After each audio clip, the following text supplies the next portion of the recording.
que a oração é para a nossa alma, aquilo que a respiração é para o corpo.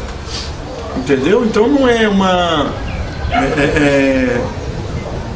a vida espiritual nossa, ela depende também das nossas orações. Agora, quando a gente pensa em oração, o problema é que quando a gente pensa em oração, você já pensa naquelas pessoas, eu tenho que falar bem, eu tenho que falar bonito, porque senão o pessoal vai reclamar, né? Ou então vai rir de mim, eu tenho que falar direitinho. E a Bíblia não diz nada disso. A Bíblia ela mostra que o que é a natureza da oração, isso quer dizer, como se compõe a oração, de confissão, de súplica e tal.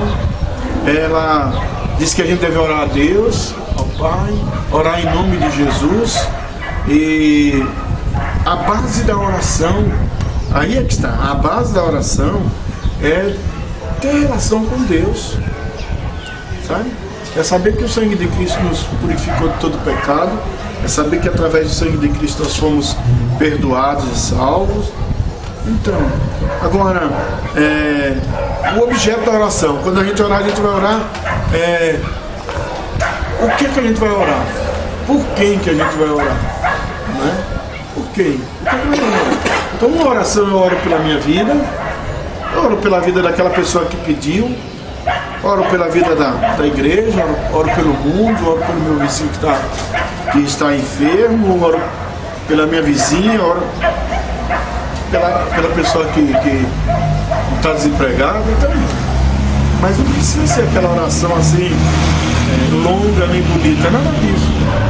Primeiro, a base da oração é a gente ter comunhão com Deus. Entender que quando você vai orar, você está entrando na presença de alguém. E esse alguém é Deus, né? Eu estou entrando na presença de Deus. Então, eu estou me dirigindo a Deus. Assim como eu, por exemplo, vou falar com o pastor. Vou me dirigir ao pastor. Vou falar com o meu marido, com a minha esposa. Eu vou me dirigir a ela. Vou falar com meus filhos. Vou falar com uma pessoa na rua. Vou falar com um professor. Vou falar com um colega da escola. Então eu me dirijo. Então, o que a gente precisa entender é que quando vamos orar, nós estamos nos dirigindo a alguém.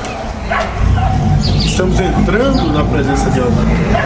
E esse alguém é Deus. Nós estamos na presença de Deus.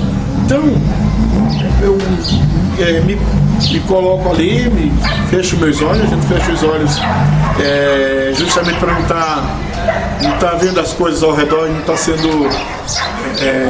a nossa mente está sendo assim desviada para outras coisas, mas muitas vezes você está de olho aberto, está orando a Deus, pedindo a Deus. Você está conversando, você às vezes está lavando louça, por exemplo, está lá no trabalho, está lá você está ali no seu trabalho, fazendo seu trabalho e, Deus, muito obrigado por pessoa que fazendo esse trabalho, muito obrigado por você estar me concedendo de saúde. Você está orando a Deus, com os olhos abertos, não precisa fechar os olhos, senão a patroa manda embora.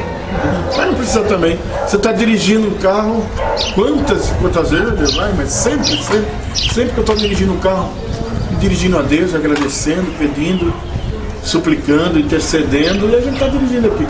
Então, o seu pensamento, você entra com o seu pensamento na presença de Deus. Estou me dirigindo a Deus, por quê? Porque eu sei que é Ele quem pode ouvir e atender a minha oração.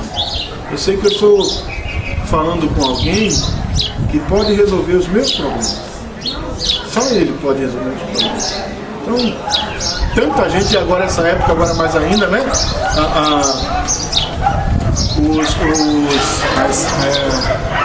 As salas aí, as salas dos candidatos ficam cheias, né? Fila de pessoas. Aí um entra. Agora você Não entra. Chega lá, ó, vereador, gostaria de pedir isso e isso. Bem, o senhor que é candidato a deputado, eu gostaria de pedir isso. Sabe? Cachê, a gente entra na presença desses homens, na sala deles, para pedir alguma coisa. E aí a gente ouve tantas promessas, né? Diz que quem vive de promessa é santo, né? Mas é assim, mas com Deus é diferente. Nós entramos na presença dele, Senhor, eu estou aqui.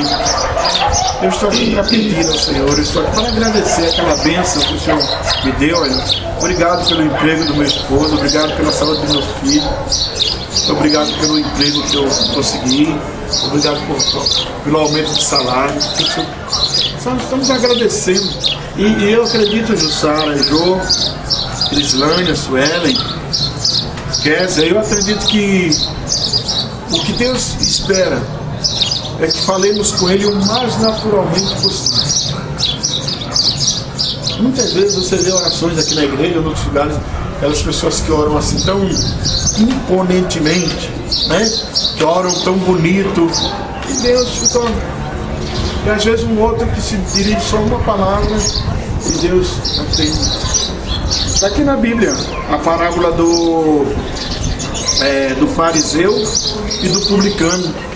O fariseu era aquele sujeito inteligente na lei, era aquele que se achava melhor do que os outros, sabia orar bem, sabia se apresentar bem.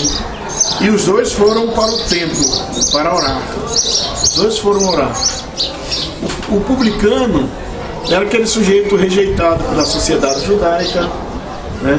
Era tido como ladrão, que cobrava impostos, era funcionário do governo romano. Então era aquele indivíduo que aos olhos da sociedade dos judeus não valia nada. Mas o fariseu era aquele que aos olhos do judeu era o mais importante. Interessante. E a Bíblia diz que os dois foram orar. E quando chegaram lá, um orava num lugar, o outro no outro, né? E o fariseu orava assim: ó Deus, eu agradeço porque eu não sou igual a ele. Eu não sou igual a aquele público. Eu jejuo, eu dou o dízimo, eu sou isso, eu guardo a lei, eu faço isso aquilo. Tá? E Jesus disse que o publicano orava contrito ali, disse: Deus, tem misericórdia de mim, porque eu sei quem sou pecador, me ajuda. Aí Jesus disse: qual que vocês acham que desceu justificados? Quer dizer, qual que vocês acham que Deus ouviu a oração? Aí Deus ouviu a oração, foi a oração do publicano. Então a questão da oração, gente, não é a questão de eu vou falar muito bonito, eu vou falar bem, ou eu estou falando para os outros. Quando nós estamos orando na igreja, estamos orando para os outros, nada disso.